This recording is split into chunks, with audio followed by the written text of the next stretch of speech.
नमस्कार. देशोन्नतीमध्ये मी ऐश्वर्या शिंदे आपलं स्वागत करते. बघूया प्रदेशच्या आजच्या टॉप 10 बातम्या. महाराष्ट्रातील जवळपास 29 महानगरपालिका, 257 नगरपालिका, 26 जिल्हा परिषद आणि 289 पंचायत समित्यांवर सध्या प्रशासक काम करत असून गेल्या 2 वर्षांपेक्षा जास्त कालावधीपासून प्रशासक नेमण्यात आल्याने स्थानिक नेत्यांनी नाराजी व्यक्त केली आहे. मात्र आता लवकरच स्थानिक स्वराज्य संस्थांच्या निवडणुकांची बिगुल वाजणार आहेत. साधारणतः एप्रिल महिन्यात स्थानिक स्वराज्य संस्थांच्या निवडणुका होण्याची शक्यता वर्तवण्यात येत आहे. त्यासाठीच राज्य निवडणूक आयुक्तांच्या नावाची आज शिफारस केली जाणार आहे. उद्या म्हणजे 17 जानेवारीपासून दिल्ली विधानसभा निवडणुकीसाठी उमेदवार अर्ज भरण्यास सुरुवात होणार आहे. तर 20 जानेवारीपर्यंत उमेदवारी अर्ज मागे घेता येणार आहे. आज राष्ट्रवादी अजित पवार गटाकडून या निवडणुकीसाठी आपल्या स्टार प्रचारकांची यादी जाहीर करण्यात आली आहे. या यादीमध्ये महाराष्ट्रातल्या अनेक दिग्गज नेत्यांचा समावेश आहे. राष्ट्रवादीच्या स्टार प्रचारकांच्या यादीमध्ये 20 नावांचा समावेश करण्यात आलाय, ज्यामध्ये अजित पवार, पार्थ पवार, सुनील तटकरे, प्रफुल्ल पटेल, ब्रिजमोहन श्रीवास्तव, सुबोध मोहिते, अविनाश अधिक, संजय प्रजापती, उमाशंकर यादव, धीरज शर्मा, चैतन्य मानकर, वीरेंद्र सिंग, दीपाली अरोरा यांच्यासह आणखी काही नेत्यांचा समावेश आहे.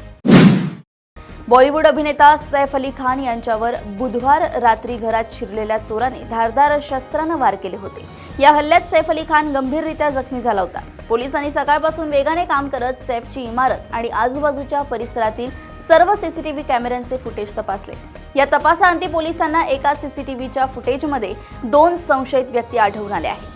सैफच्या इमारतीमध्ये काम करणारा एक व्यक्ती या 2 संशयितांच्या ओळखीचा असून तो या सगळ्यात सामील असावा असा पोलिसांचा अंदाज आहे. त्या दृष्टीने आता पोलिसांचा तपास सुरू आहे. पुणे शहरातील चाकण शिक्रापूर रोडवर अपघाताचा मोठा थरार घडलाय. एका सुसाट कंटेनरने अनेक वाहनांना धडक दिली आहे. या घटनेत 10 ते 15 जणांना कंटेनरनं उडवलंय. त्यामध्ये एका जणाचा मृत्यू झालाय, तसेच अनेक जण जखमी आहेत. अपघातानंतर जमाव संतप्त झालाय. त्यांनी कंटेनरवर चढून चालकाला बेदम मारहाण केली. या प्रकरणी गुन्हा दाखल करण्याची प्रक्रिया सुरू झाली आहे. नाशिकमध्ये महापालिका निवडणुकीच्या पार्श्वभूमीवर महायुतीच्या घटक पक्षात संघर्ष होण्याची शक्यता वर्तवली जात आहे. शिंदे प्रभागात विकास कामांसाठी निधी देण्याचे प्रलोभन देऊन इतर पक्षातील माजी नगरसेवकांचे प्रवेश केले असल्याची तक्रार भाजपने मंत्री गिरीश महाजन यांच्याकडे तक्रार केली आहे. भाजपच्या कोर कमिटीच्या मीटिंग्समध्येही शिवसेनेच्या पक्षप्रवेशाच्या मुद्द्यावर चर्चा होणार आहे. शिवसेनेत होणाऱ्या पक्षप्रवेशाला भाजपाचा अप्रत्यक्षपणे विरोध असल्याचे पाहायला मिळत असून आगामी महापालिका निवडणुकांच्या पार्श्वभूमीवर भाजप आणि शिवसेनेत वादाची ठिणगी पडणार का, हे पाहणे महत्त्वाचे ठरणार आहे. बॉलिवूड अभिनेते पद्मश्री सैफ अली खान यांच्यावर झालेला जीवघेणा हल्ला महाराष्ट्राच्या कायदा सुव्यवस्थेची लक्तरे वेशीवर टांगणार आहे. मुंबईतील वर्दळीच्या वांद्रे भागात या घटना होत असतील तर मुंबईत कोण सुरक्षित आहे? मुंबई, पुणे, बीड, परभणी, नागपूरमधील वाढत्या गुन्हेगारी घटना पाहता राज्यात गृहमंत्री आहेत का, असा प्रश्न उपस्थित होतोय. देवेंद्र फडणवीस यांनी गृहमंत्रीपद सोडावे अशी मागणी काँग्रेस आमदार नाना पटोले यांनी केली आहे. बुलढाणा जिल्ह्यातील शेगाव तालुक्यातील आलेल्या केस गळतीच्या आजारानं अनेकांना अक्षरशः हैराण केलंय.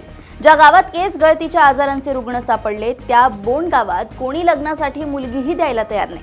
टक्कल व्हायरसच्या भीतीने सोयरीक जुळत नसल्याने लग्नाच्या वयात आलेल्या मुलांना कोणी मुली देत नाहीये. केस गळतीच्या आजाराचे निदान करण्यात अद्याप आरोग्य यंत्रणेला यश आले नाही. त्यामुळे टक्कल व्हायरसचा शोध लवकरात लवकर लावून गावकऱ्यांना या संकटातून मुक्त करावं अशी मागणी गावकरी करतायत. महात्मा गांधी राष्ट्रीय ग्रामीण रोजगार हमी योजनेअंतर्गत काम करूनही मजुरांच्या बँक खात्यात मजुरीची रक्कम जमा न झाल्यानं मजूर बँकेत व पंचायत समिती कार्यालयात चक्रा मारून थकले आहेत. गेल्या 4 महिन्यांपासून जिल्ह्यातील 1,24,000 मजुरांची कोट्यवधी रुपयांची मजुरी थकली आहे.